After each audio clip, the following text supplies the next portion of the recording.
Civil service বা সরকারি আমলাতন্ত্র যে কোনো দেশের প্রশাসন কিন্তু এটার উপরেই দাঁড়িয়ে থাকে। তো কিভাবে এই বিশাল ব্যবস্থাটা তৈরি হলো, এর পেছনের গল্পটা কি?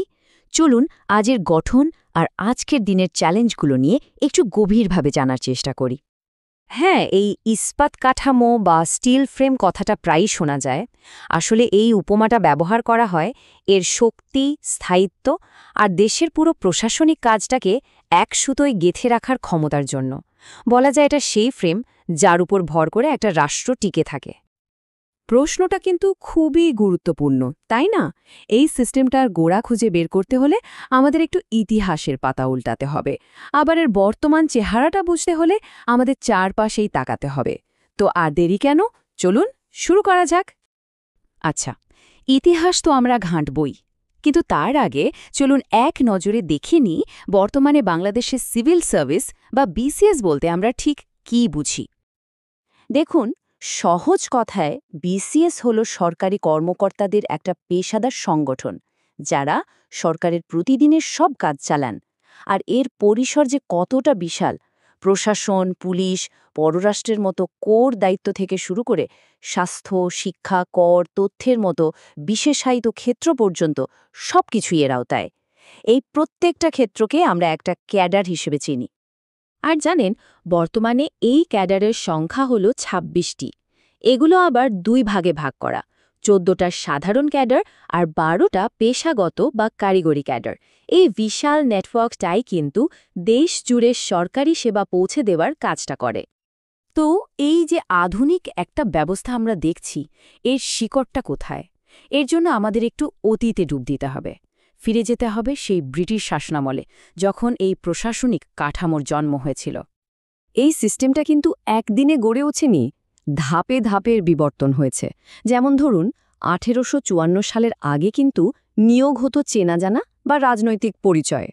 লর্ড ম্যাকলের রিপোর্টের পর প্রথমবার মেধার ভিত্তিতে প্রতিযোগিতামূলক পরীক্ষা চালু হলো। এটা ছিল একটা বিরাট পরিবর্তন। এরপর ধীরে ধীরে এর নাম হলো আইসিএস। আর ভারতে পাবলিক সার্ভিস কমিশন প্রতিষ্ঠার মাধ্যমে পুরো প্রক্রিয়াটা একটা প্রাতিষ্ঠানিক রূপ পেল।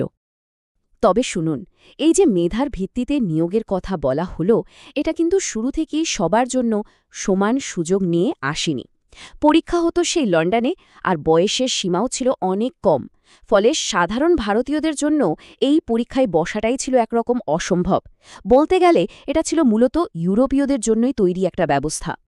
বেশ, এবার তাহলে দেখা যাক কিভাবে এই ঔপনিবেশিক আমলের কাঠামোটা স্বাধীন বাংলাদেশের একটা অংশ হয়ে উঠল। এই যাত্রার গল্পটাও কিন্তু বেশ ইন্টারেস্টিং।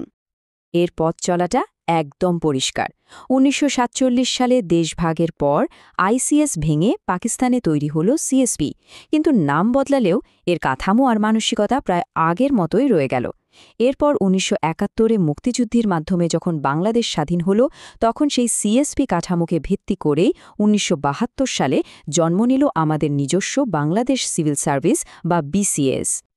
জানেন, স্বাধীনতার ঠিক পরপরই কিন্তু একটা বড় ধরনের সংস্কারের সুযোগ এসেছিল। একটা কমিটি সুপারিশ করেছিল যে একটা একীভূত শ্রেণীবিহীন সার্ভিস কাঠামো তৈরি করা হোক, কিন্তু সেই যুগান্তকারী আইডিয়াগুলো শেষ পর্যন্ত আর আলোর মুখ দেখেনি। তো আমরা ইতিহাস দেখলাম, এবার চলুন এই পুরো সিস্টেমটার পেছনের মূল তত্ত্ব বা আইডিয়াটা একটু বোঝার চেষ্টা করি। এই যে আমরা আমলাতন্ত্র বা বিউরোক্রেসি শব্দটা শুনি, এর মানে আসলে কি? শব্দটার উৎস জানলেই কিন্তু ব্যাপারটা অনেক সহজ হয়ে যায়। ফরাসি শব্দ বিউরো মানে হল ডেস্ক বা অফিস, আর গ্রিক শব্দ ক্রেটিন এর মানে হল শাসন।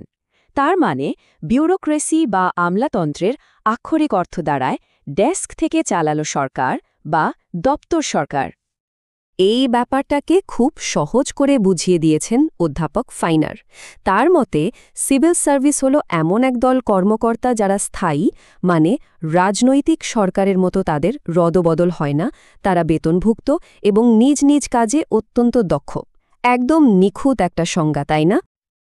একটা আদর্শ আমলাতন্ত্রের কিছু মূল ভিত্তি থাকে, যেমন ধরুন ওপর থেকে নিচ পর্যন্ত একটা পদসোপান বা হায়ারার্কি থাকবে, আর কর্মকর্তারা হবেন রাজনৈতিকভাবে নিরপেক্ষ। এই বৈশিষ্ট্যগুলোই তাদের সাহায্য করে আইন বাস্তবায়ন করা বা মন্ত্রীদের কাছে সঠিক তথ্য পৌঁছে দেওয়ার মতো গুরুত্বপূর্ণ কাজগুলো করতে। তত্ত্বের দিক থেকে দেখলে এটা সত্যি একটা শক্তিশালী ব্যবস্থা। তথ্য তো অনেক হলো, কিন্তু বাস্তবে কি হয়? চলুন এবার একটু বর্তমান সময়ের দিকে তাকাই আর দেখি যে আমাদের আধুনিক সিভিল সার্ভিসের সামনে কি কি চ্যালেঞ্জ অপেক্ষা করছে। আমলাতন্ত্রের সবচেয়ে বড় সমালোচনাগুলোর একটা হলো এই রেড টেপিজম বা লাল ফিতার দৌরাত্ম্য। এর মানে হলো ছোট্ট একটা কাজের জন্য নিয়মের হাজারো মারপ্যাচে আটকে থাকা, অহেতুক দেরি হওয়া আর হয়রানি। আর এই সমস্যাটা কিন্তু আজকের নয়, এর ইতিহাসও বেশ পুরনো। বইয়ের কথা আর বাস্তবতার মধ্যে পার্থক্যটা কিন্তু বিশাল।